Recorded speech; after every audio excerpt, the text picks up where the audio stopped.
یہ جو مفاتیح الجنان ہے کس نے لکھی ہے؟ شیخ عباس قمی نے۔ ان کی ایک اور کتاب بھی ہے جناب سیدہ پر، اور اس کتاب کا نام ہے بیت الاحزان۔ یہ کتاب بھی انہوں نے جناب سیدہ کی شخصیت سے متعلق لکھی، اور وجہ تالیف جو مقدمے میں انہوں نے بیان کی کہ میں نے کیوں یہ کتاب لکھی، کیا وجہ ہے، تو کہا کہ میں ایک سفر میں کسی خاص مقام کی طرف جا رہا تھا، محو سفر تھا، تو رستے میں ایک قریے سے میرا گزر ہوا، اور وہاں میں نے دیکھا کہ ایک لوہار ہے جو لوہے کی چھریاں اور درانتیاں اور اس طرح کا سامان بنا رہے۔ تو میں نے سوچا کہ چلیں سفر کے لیے میں ایک آدھ چھری رکھ لیتا ہوں، اپنی ضرورت کے لیے چاقو لے لیتا ہوں۔ تو میں اس کے پاس بیٹھ گیا اور میں نے دیکھا کہ وہ بنا رہا ہے ساتھ ساتھ، اور میں اس کا کام دیکھنے لگ گیا۔ لیکن مجھے یہ علامہ شیخ عباس قمی صاحب مفاتیح الجنان وہ تحریر فرما رہے، کہ میں نے دیکھا کہ جو عجیب چیز دیکھی کہ جب وہ لوہے کی اس کو آگ کی بھٹی میں لوہے کو ڈالتا ہے اور لوہا بالکل سرخ ہو جاتا ہے تو اسے کسی وسیلے سے نہیں پکڑتا، کسی کپڑے سے کسی لوہے سے نہیں پکڑتا، بلکہ اس جلتی ہوئی بھٹی میں آگ کی بھٹی میں سرخ لوہے کو پکڑتا، اسے کوٹنا شروع کر دیتا ہے۔ تو مجھے حیرت ہوئی، میں نے کہا یہ کیسے ممکن ہے؟ جب میں نے پوچھا تو اس نے جواب دینے سے گریز کیا، تأمل کیا، یہاں تک میں بہت دیر بیٹھا رہا اور میں نے بڑی کوشش کی کہ مجھے جواب دے، لیکن اس نے مجھے جواب نہیں دیا۔ اور جب کافی وقت گزر گیا اس نے سوچا کہ چلا جائے گا، کہا کہ میں نے زندگی میں کبھی کسی کو جواب نہیں دی اور آپ کو بھی نہیں بتاؤں گا، لیکن میں نے کہا کہ اس وقت تک تمہاری دکان نہیں چھوڑوں گا، تمہارا کارخانہ، جب تک کہ تم مجھے بتائے گا نہیں کہ اس میں وجہ کیا ہے، راز کیا ہے۔ اور بالآخر جب میں نے مجبور کیا تو اس نے اس شرط پہ مجھے بتایا کہ میری زندگی میں یہ راز کسی سے ذکر نہ کرنا۔ شیخ عباس قمی نے تحریر کیا کہ کیا ہوا، کہ ایک روز میں اسی طرح سے اپنے اس کارخانے میں کام کر رہا تھا، اور جب میں کام کر رہا تھا اسی اثناء میں گرمیوں کے ایک دوپہر میں ایک خاتون میرے کارخانے میں آئی، میری کارگاہ میں جہاں میں یہ کام کر رہا تھا آئی، اور مجھ سے اس نے مدد کی خواہش کی۔ اور جب اس نے مدد کی خواہش کی کہ میرے گھر میں فاقہ ہے، میں بہت مفلوق الحال ہوں، میرے بچے بھوک سے مرے جا رہے ہیں اور گھر میں کھانے کے لیے کچھ نہیں ہے، میں بیوہ ہوں، میرے شوہر کا انتقال ہو چکا، تو کہا جب میری اس کے چہرے پر نگاہ پڑی تو میرے دل میں گناہ کی خواہش پیدا ہوئی، اور میں نے اس کی مدد کو گناہ کے ساتھ مشروط قرار دے دیا کہ اس شرط پہ مدد کروں گا۔ تو واپس چلی گئی، اور پھر کچھ وقت گزرنے کے بعد دوبارہ آئی کہ میں ہر طرف گئی لیکن مجھے کہیں سے کچھ نہیں ملا، اور مجھے ڈر ہے کہ اگر میں نے اپنے بچوں کے کھانے کے لیے کچھ انتظام نہ کیا تو ان میں سے کسی کی موت ہو جائے گی۔ لیکن میں نے دوبارہ وہی خواہش کی اور اس خاتون کی مدد کو گناہ کے ساتھ مشروط قرار دے دیا۔ تو اس خاتون نے دوسری مرتبہ میری خواہش سن کر مجھ سے ایک جملہ کہا کہ شاید تو مجھے جانتا نہیں، اگر تو مجھے جانتا تو شاید مجھ سے اس طرح کی خواہش نہ کرتا۔ تو میں نے پوچھا کہ کیوں، تم کون ہو؟ کہا کہ میں سید زادی ہوں اور میرا تعلق اولاد فاطمہ زہرا سے ہے، اور اگر مجبور نہ ہوتی تو میں تمہارے سامنے دست سوال دراز نہ کرتی۔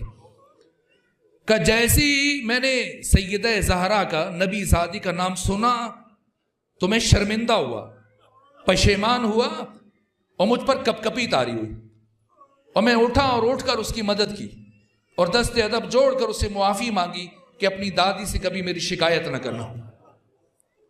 اسے عزت سے رخصت کیا، اور اس کے بعد میں دوبارہ کام میں لگ گیا، لیکن اب مجھ سے کام ہو نہیں رہا تھا۔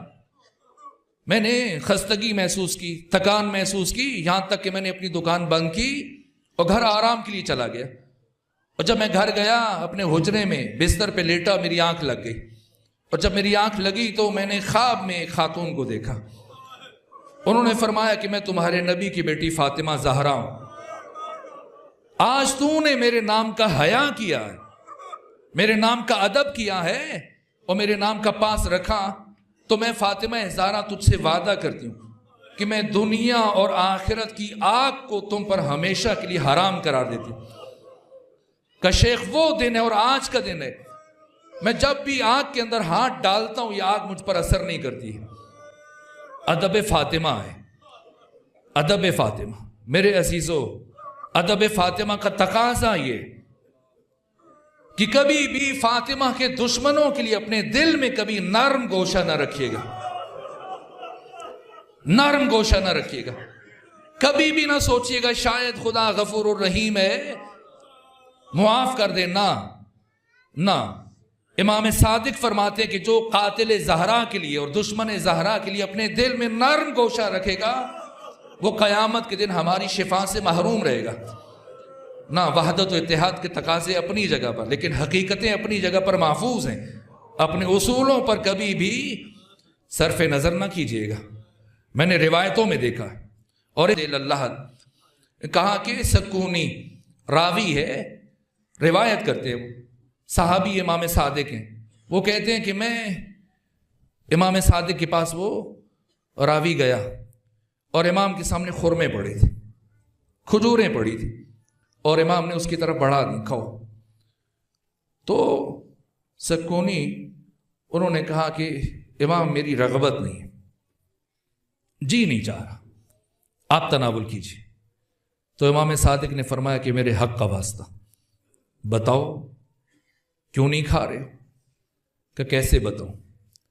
آج جب میں آپ کی خدمت میں حاضر ہو رہا تھا تو میں نے دیکھا کہ ایک خاتون جب وہ گرنے لگی، اس کا پاؤں پھسلا تو اس کی زبان سے جناب زہرا کے قاتلوں پر لعنت کے الفاظ ادا ہوئے کہ زہرا کے دشمنوں پہ لعنت ہو۔ گرتے ہوئے یہ ذکر اس کی زبان سے جاری ہوا کہ جب یہ ذکر جاری ہوا تو حکومتی سپاہی قریب تھے، اور ان حکومتی سپاہیوں نے جب یہ لفظ سنے تو تازیانوں سے اسے مارنا شروع کیا۔ امام نے کھجور واپس اس بشقاب میں رکھی، اپنے صحابی کو ساتھ لیا اور مسجد سہلہ کی طرف چل پڑے۔ کہا حضرت کہاں جا رہے ہیں؟ کہا او دونوں جا کر اس مومنہ کے حق میں دعائے خیر کرتے ہیں۔ یعنی اگر کوئی دشمن زہرا سے اظہار برات کرے تو زمانے کا امام اس مومن کے حق میں دعائے خیر فرماتا ہے۔ کسی صحابی نے امام سے پوچھا فرزند رسول، یہ جو دو فرشتے ہیں کرامن کاتبین جہاں سے بات شروع ہوئی تھی، تو ان کی ذمہ داری کیا ہے؟ امام نے فرمایا ایک نیکیاں لکھتا ہے اور دوسرا انسان کے گناہ لکھتا ہے۔ تو اس نے پوچھا اے امام کیا ایسے ممکن ہے کہ ایک وقت میں دونوں تحریر کریں؟ فرمایا نہ، ایک وقت میں ایک ہی قلم چلاتا ہے، کیونکہ یا تو انسان سے نیکی سرزد ہوتی ہے یا اس سے گناہ سرزد ہوتا ہے۔ تو جب اسے نیکی کا ظہور ہو تو پھر داہنے کندھے والا فرشتہ اس کی نیکیوں کو درج کرتا ہے، اور جب وہ گناہگار ہوتا ہے، وہ گناہ کر رہا ہوتا ہے، تو پھر دوسرا فرشتہ لکھتا ہے۔ کہ فرزند رسول کیا کوئی ایسا مرحلہ نہیں ہے کہ یہ دونوں ان کے قلم چلنا شروع ہو جائیں؟ کہاں صرف ایک مرحلہ ہے۔ کہ وہ کون سا مرحلہ ہے؟ کہاں جب کوئی مومن دشمن زہرا کے اوپر لعنت کرتا ہے تو دونوں فرشتے متحرک ہو جاتے ہیں، نیکیاں لکھنے والا بھی اور برائیاں لکھنے والا بھی۔ کہ کس طرح سے؟ امام نے فرمایا کہ نیکیاں لکھنے والا نیکیاں لکھتا ہے اور گناہ لکھنے والا اس کے گناہوں کو مٹانا شروع کر دیتا ہے۔ پروردگار ہمیں سیدہ کی محبوں میں سے قرار دے۔